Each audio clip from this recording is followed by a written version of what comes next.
এটা বস্তু প্ৰমাণ হৈ গ'ল যে বিজেপি চৰকাৰৰ দিনত সাংঘাতিক ধৰণৰ যে কমিশ্যন ৰাজ চলি আছে, চৰকাৰী আঁচনিৰ নামত যে সাংঘাতিক কমিশ্যন ৰাজ চলি আছে, এই কথাটো প্ৰমাণ। 3 কোটি টকাৰ ওপৰত 15ৰ পৰা 20 লাখ টকা এমপি কামাখ্যা প্ৰসাদ তাছাই কমিশ্যন লোৱা বুলি তাত উল্লেখ কৰা হৈছে, হয়নে? 3 কোটি টকা নহয় বুলি কৈছে। 3 কোটি টকাতকৈ কম টকাত 15 নে 20 লাখ টকাৰ কমিশ্যন যদি লৈছে, তেতিয়াহ'লে 5ৰ পৰা 7% কমিশ্যন লৈছে। 5ৰ পৰা 7% কমিশ্যন লৈছে। এই কথাটো এজন এমপিয়ে, এইটোতো অকল এমপি পৰ্যায়ৰ কমিশ্যন, আকৌ মুখ্যমন্ত্ৰী PWD মিনিষ্টাৰ পৰ্যায়ত কমিশ্যনটো বাকী আছে। 1 নম্বৰ, এইটো আকাশ ফুকনৰ মুখৰ পৰা আমি স্পষ্টভাৱে জানিলো। 2 নম্বৰ, এটা বস্তু জনা গ'ল যে ঠিকাদাৰজনো নিজেই বিজেপিৰ ঠিকাদাৰ, আৰু বিজেপি দলৰ ঠিকাদাৰজনৰ পৰাও আকৌ বিজেপিৰ মন্ত্ৰী, আৰু আকাশ ফুকনটো মন্ত্ৰীও নহয়, একো নহয়, এনেকুৱা এজেণ্টবিলাকে, দালালবিলাকে আনকি দলৰ ঠিকাদাৰবিলাকৰ পৰাও কমিশ্যন লয়। এইটো 2 নম্বৰ প্ৰতিপন্ন হ'ল। এইটো 2 নম্বৰ।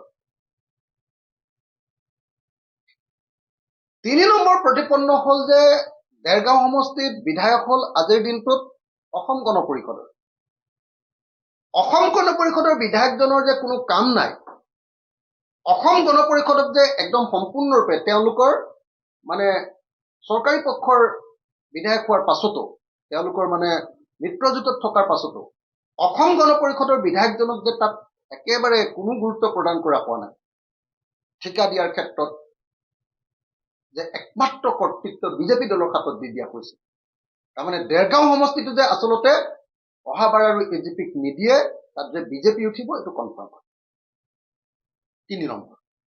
আৰু 4 নম্বৰ কথাটো হ'ল যে বিজেপি দলত যে বহুত কৈ থাকে, বিৰাট সভ্য দল, বিৰাট সভ্যতা যে কৈ থাকে, ব্যৱহাৰৰ কথা যে কয়, তেওঁলোকৰ বিজেপি দলৰ নেতা, পালি নেতাবিলাকে তেওঁলোকৰ নেতাৰ প্ৰতি যি ধৰণৰ আচৰণ কৰে, এজন মন্ত্ৰী, শিক্ষামন্ত্ৰী, ছিনিয়ৰ মোষ্ট মিনিষ্টাৰ, শিক্ষামন্ত্ৰীজনক যি ব্যৱহাৰ কৰিছে আৰু যি শব্দৰে ব্যৱহাৰ কৰিছে, অশ্লীল শব্দ প্ৰয়োগ, অসভ্য আচৰণ আৰু পৃথিৱীত নোহোৱা নিপূজা ব্যৱহাৰেৰে যি ধৰণে এজন জ্যেষ্ঠ মন্ত্ৰীক আক্ৰমণ কৰিছে, তাৰ পাছত আৰু বিজেপি দলে সভ্যতাৰ কথা কোৱাটো,